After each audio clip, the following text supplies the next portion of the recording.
What if I told you the reason you delay your most important work isn't about time, motivation, or discipline? It's about one tiny mental glitch you can fix in 10 minutes? Let's be honest. We all procrastinate, even the people you admire most. Bill Gates once admitted that he struggled to start projects, even ones he was passionate about. The difference between someone like him and the rest of us isn't motivation, it's method, mental stillness, focus, understanding how your brain really works. Here's the thing. Your brain is not lazy. It's a survival machine. It's designed to avoid pain, not to chase abstract rewards. So when a task feels hard, scary, or uncertain, your brain waves a little red flag, whispers, danger, maybe later. And suddenly you're checking social media, making coffee, reorganizing your desk, anything but the work that matters. That's why trying to just push through often fails. You've been fighting your own biology, not your willpower. And that's where most advice goes wrong. And it's about willpower, motivation, and discipline, but none of those fix the root problem. So, what is the root problem? Two words: mental friction. Mental friction is the invisible resistance your mind feels when starting a task. The more unknowns, the more fear, the more friction. And here's the kicker: friction compounds over time. You think you'll get to it later, but the later becomes tomorrow, next week, or never. Here's a practical step: shrink the first moment. Don't think about the whole project. Don't think about finishing. Just start small. A single action, one sentence, one line of code, one sketch, whatever your work is. That's it, one tiny step. It's so small, your brain says, well, that's harmless. And suddenly, you're moving. I remember when I first tried this. I had a huge ebook I wanted to write and hundreds of pages of wisdom distilled into one guide. For weeks, I stared at the blank document, feeling frozen. And then one day I said, I'll write just one sentence. One sentence became two, two became a paragraph, and within an hour, I had started a book that eventually reached thousands. Here's a mental trick to make starting even easier: decouple intention from motivation. Don't wait to feel like it. Don't wait to feel inspired. Just schedule the work as if it's already done, like a meeting you can't miss. Your brain stops negotiating with you because you've removed the choice. Let's bring in a famous example.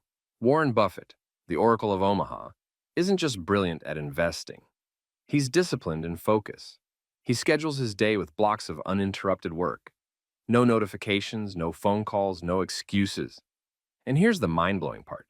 He starts with the hardest thing first. Not after he feels like it, but because he knows his brain will resist if he doesn't. That's principle number 2. Tackle resistance head on, early. The first hour of your workday is your superpower. The later you wait, the more the monkey mind convinces you to delay. Now let's talk about perfectionism. This is the sneaky villain behind delay. Your mind whispers, it has to be perfect, or don't even try. Guess what? Perfect is a myth. Your brain uses it as an excuse. The trick is to embrace good enough first, refine later. Leonardo da Vinci didn't finish every masterpiece in one shot. He sketched, revised, and refined. Your work improves as you move, not while you wait. Here's a visual for stick figure animation. Imagine your task is a giant mountain. You feel paralyzed at the base. But if you just pick up a pebble and take a step, suddenly momentum builds. Your brain sees movement and says, okay, we can do this. Action feeds motivation, not the other way around. Now, you might be thinking, Joe, I get it, but I still get distracted. Here's where environment comes in. You can't rely on discipline alone. You need to design your brain's playground. Remove distractions, silence notifications. Create a start ritual. Even something as simple as clearing your desk, opening your document, and taking one deep breath signals to your brain, we are working now. Here's a funny observation. Have you ever noticed how international offices handle delay differently? Italians take their coffee breaks seriously, but they also finish the work beautifully. Japanese offices embrace focus rituals that almost feel ceremonial. The lesson? Environment and ritual make action inevitable without forcing willpower. Another trick: time box your work. Instead of thinking, I need to finish this project, commit to 25 minutes of pure focus, like the Pomodoro technique. Tell your brain, we only have to survive 25 minutes. Often, the hardest part is starting. Once started, you naturally keep going. Now, here's something people rarely realize. Delay isn't just about laziness or fear. It's often emotional avoidance.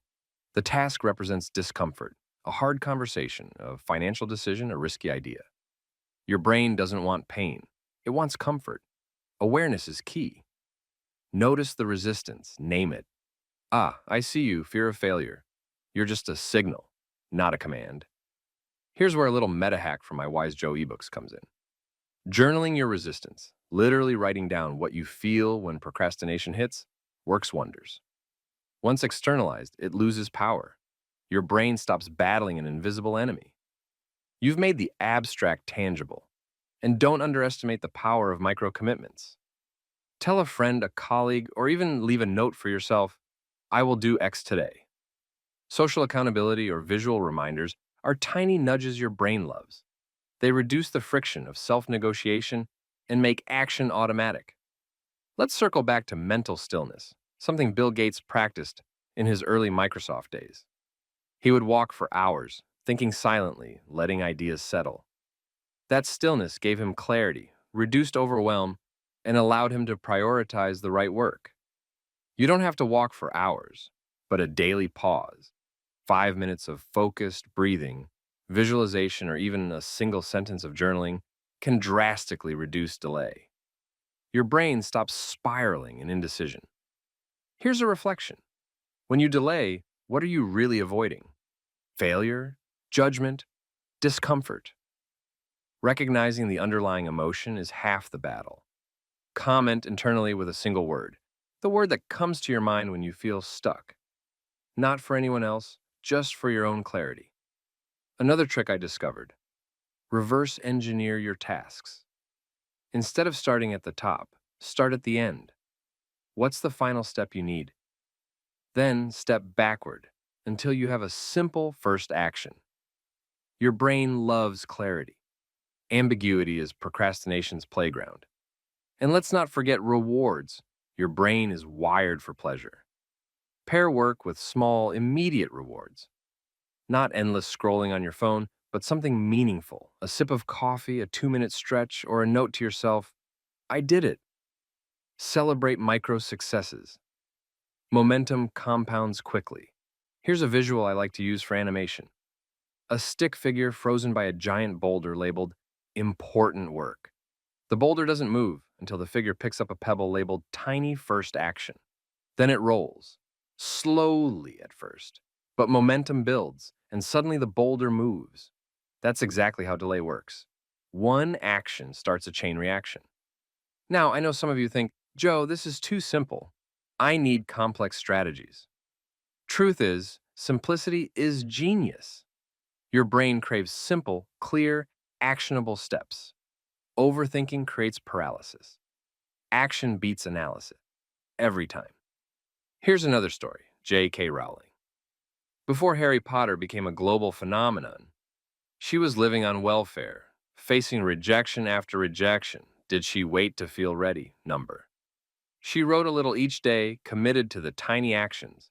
Over time, the story and her success emerged. Tiny steps overcome massive fear. Let's summarize the core ideas so you can apply them today. Shrink the start. One small action is enough to trick your brain into movement.